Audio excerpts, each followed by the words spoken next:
Hello there, AP Human Geography students. Let's keep learning about industrial themes around the world. So let's look at labor structure by region. How would I ask you to put this in your notes? I'll just tell you what to put in your notes as I describe this slide. So come on, click on the button. There we go. Okay, so they cut up the percentage of the labor force in the primary, secondary, and tertiary sector. And the quaternary sector is always so low, they didn't even put it on the list. Hold on, I think I'm about to sneeze. Wait, 1, 2, 3. Okay, I'm good. All right, so they just sort of have this as like a fill-in-the-blank sort of thing here. But I want you to know the vast majority of Africa's workers are in the primary sector. The majority of Asia's workers are in the primary sector, but maybe it's a little bit more balanced than Africa. Europe, the vast majority of workers are actually, well, I don't know. It's still the majority are tertiary, but it's kind of like balanced a little bit with Europe because all these bits add up to 100%. So you could do the math and you could see which bit is missing. North America, almost everybody is tertiary and only 4% of North America is primary. That's crazy. We have like hardly anybody working in the primary sector on this continent.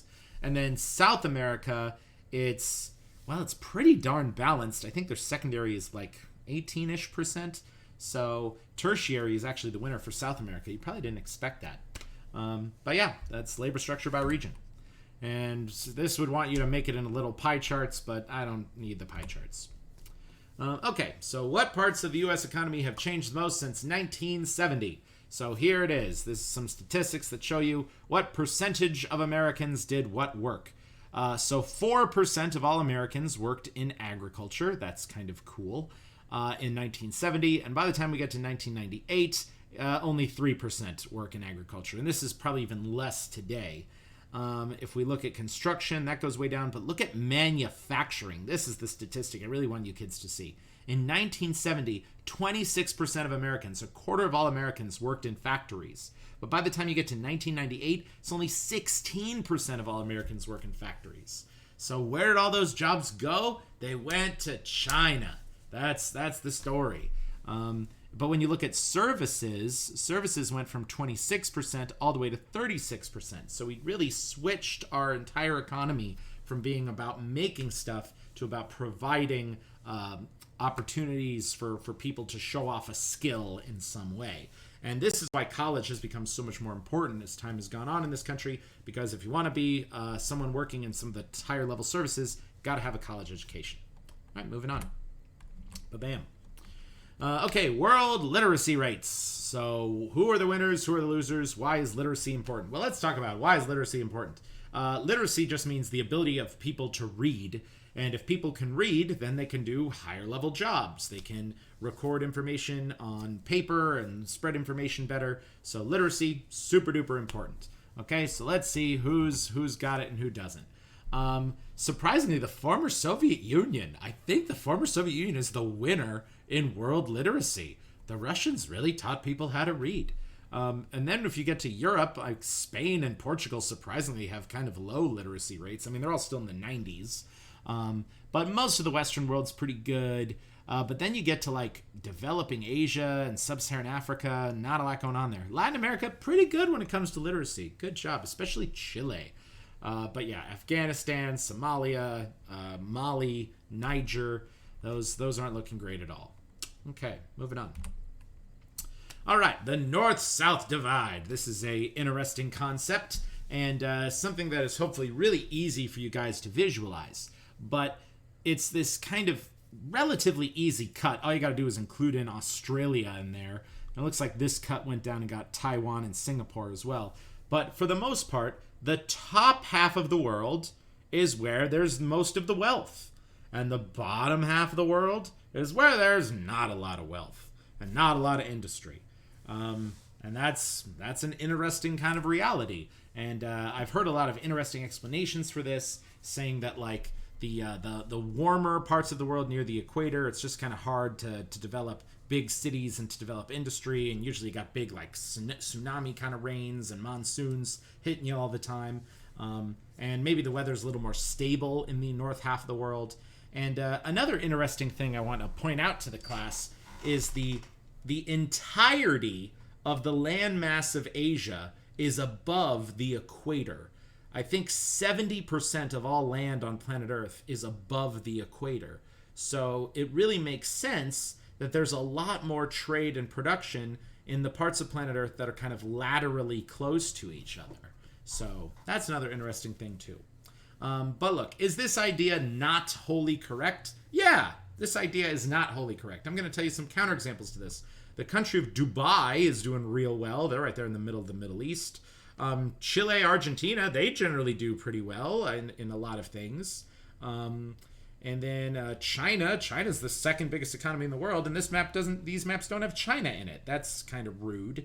So yeah, I don't know if you can say this is a totally correct concept, but it is an interesting one to look at. All right, the North-South divide, cutting the world between the rich and the poor. Okay, let's explain these pictures with economic vocabulary. Child labor index. The countries in red have an extreme risk of child labor. The countries in green have no risk of child labor hardly. So America, what the heck? The United States, we have a medium risk of child labor. That's rude. We gotta do something about that.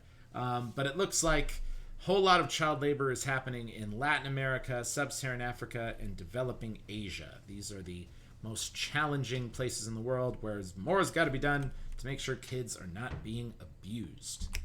Okay, now what do we got here? World passenger car production. So if it's in black, there's just a ton of cars being made and sold in that country. If it's in green, then there's a lot. And if there's red, almost no cars are being made. So this is quite telling. The United States is the most car-friendly country on planet Earth. We got highways. Everybody's supposed to have a car to get around. We designed our cities around cars.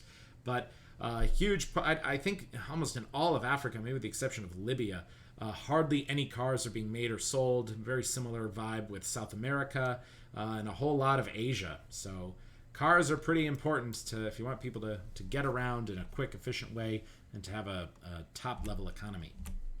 Okay. Footloose industry. This is a very similar concept to the concept of offshoring, but it's sort of like offshoring and outsourcing put together. So this is an industry that can be placed at any location, and its location is almost totally irrelevant to the company at large. And it especially applies to internet-based companies, also call centers. And if you're like a truly international company, wherever you put your corporate office sort of doesn't matter because you're all over the world anyway. But yeah, you definitely want to factor in resources, services, transportation. I think a major corporation is not going to locate their headquarters in the middle of the Sahara Desert. You know, you're going to want to put it maybe close to a major airport or a major port. So that just makes sense. But yeah, footloose just means we don't care where we're at. We can run our business anywhere. Yeah, cool. So let's check it out. All right, these are some people right there. And then here's Amazon's headquarters. I'm pretty sure it's based in like Seattle. But honestly, Amazon doesn't have to be based in Seattle. They could move their whole company headquarters to Wyoming, and no one, like, it wouldn't affect the company really. Here's a bunch of people at a call center. It doesn't matter where they're at. And then this is kind of a famous one for Las Vegas. The shoe selling company Zappos used to be located in the Bay Area, but it was getting so expensive there that the whole company moved to Las Vegas. So I think that's pretty cool. All right. Ecotourism. This is a really fun concept, and it's where countries encourage tourism totally based on having visitors see their natural environments.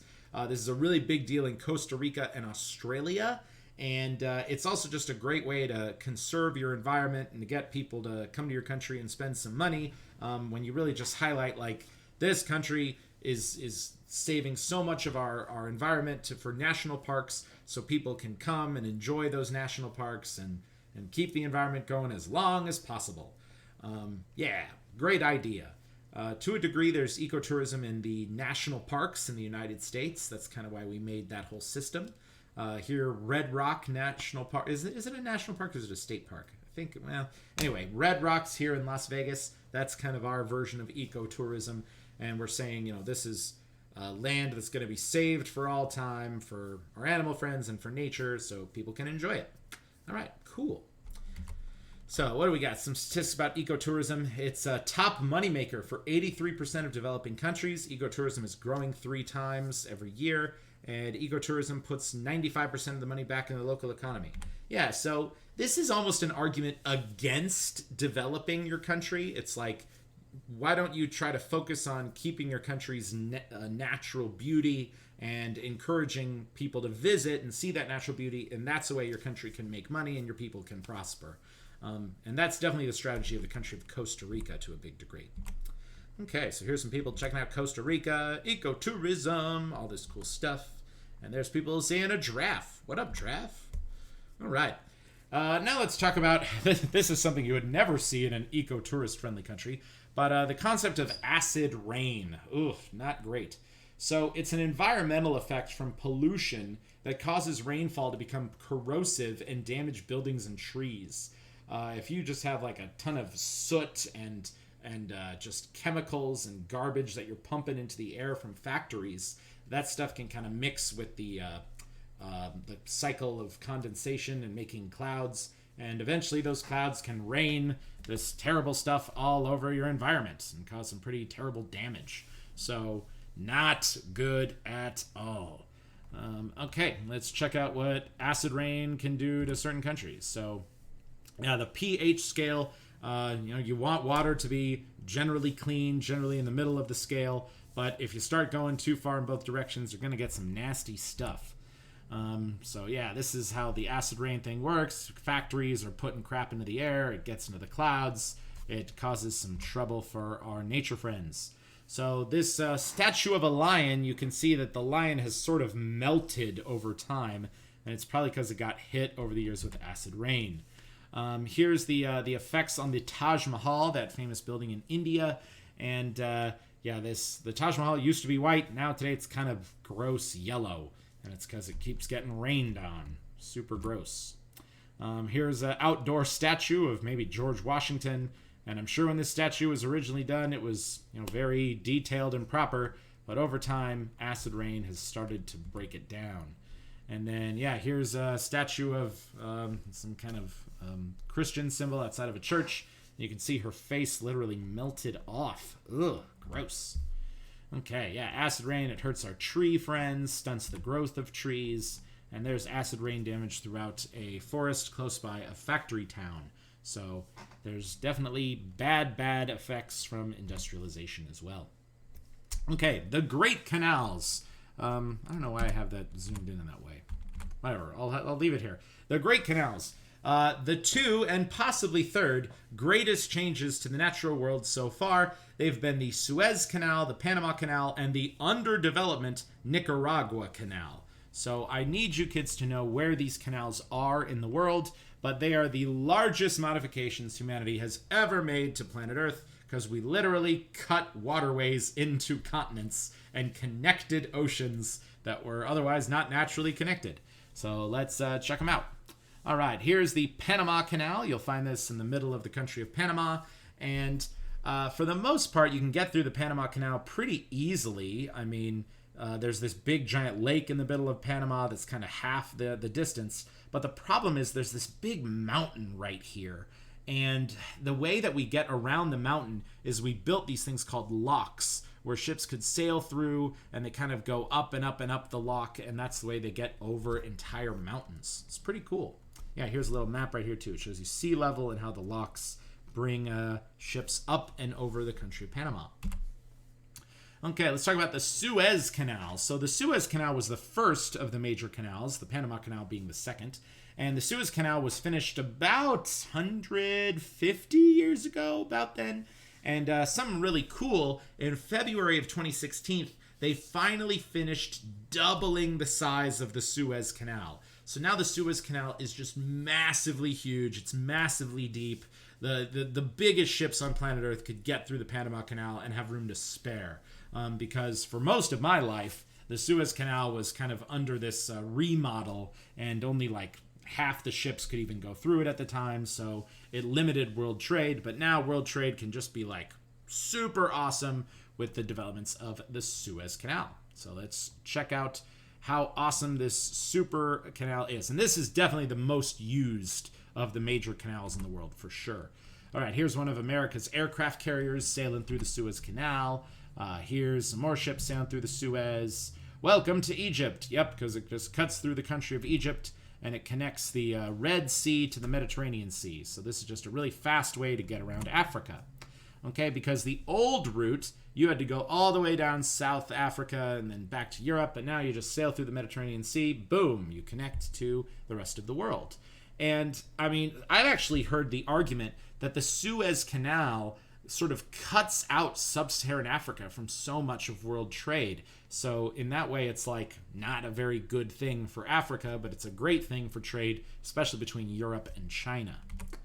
And yeah, here's some people actually building the thing. And then, yeah, you can see how much time is saved with the Panama Canal and the Suez Canal. The Suez Canal will save you about half the distance, and the Panama Canal will save you, oh, they don't even say, but I know the Panama Canal will save you 3 times the distance. So definitely these are the super modifications to planet Earth. All right, and there's just a map of what the Suez Canal looks like. Look at how perfectly lateral it is. It's a straight line. Oh, I love it. The geometry person in me is so happy. And yeah, they actually have the canal running through 3 lakes. So they just sort of connected these lakes together, made it super easy to get through. Pretty awesome. Yeah, here's just another one showing you save about half the time going through the Suez Canal.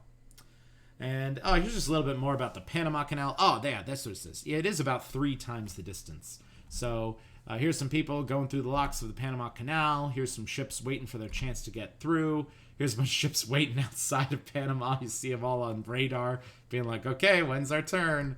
And then here's all the kind of ships that can fit in the Panama Canal. And what kind of sucks is the Panama Canal, it can't fit the biggest ships in the world. Certain ships are kind of designed in such a way that they're big enough to fit exactly through the Panama Canal. But yep, saves a lot of time. Here's some ships going into those locks so they can start going up and sailing over the landmass that is Panama. Yeah, it's cool to just see how there's these locks connect the ships up and over. Pretty cool. All right, and yep, there's Panama. Okay, and now the third canal that's under construction is the Nicaraguan Canal. So the country of Nicaragua is just right north of Panama, and rather than actually like close the Panama Canal and double its size or rebuild it, they came up with this idea, hey, what if we just find another kind of easy route north of Panama in Central America and build another canal there as well. The challenges of the Nicaragua Canal, or as it's being called, the Grand Canal, is that there's a lot bigger mountains through the country of Nicaragua. So they'd either have to really blow up those mountains and make a giant kind of canal for the ships to go through, or they'd have to make a whole lot of locks so that the ships can kind of sail up and over the mountains. But either way, this is definitely the most ambitious modification to the global environment humanity has ever undertaken. And the Nicaraguan Canal is largely being made by a Chinese company, but I think I have heard in recent years that they've actually put the whole project on hold. And so the project is currently canceled, but I don't think it'll stay canceled forever. I think that the world will see the value in having another canal in Central America, and eventually it will be completed. Eventually. In a long, long, long time. But probably not for another 10 years or so. So, yep, that's the Grand Canal. Here they are. This is their kind of path. Because, yeah, there's this big giant lake in the middle of Nicaragua, so it could be kind of easy to move through. Yep, and there's some different proposals and making the Grand Canal. Chinese dudes helping out. All right, and that's it for Prezi number 1. Peace out.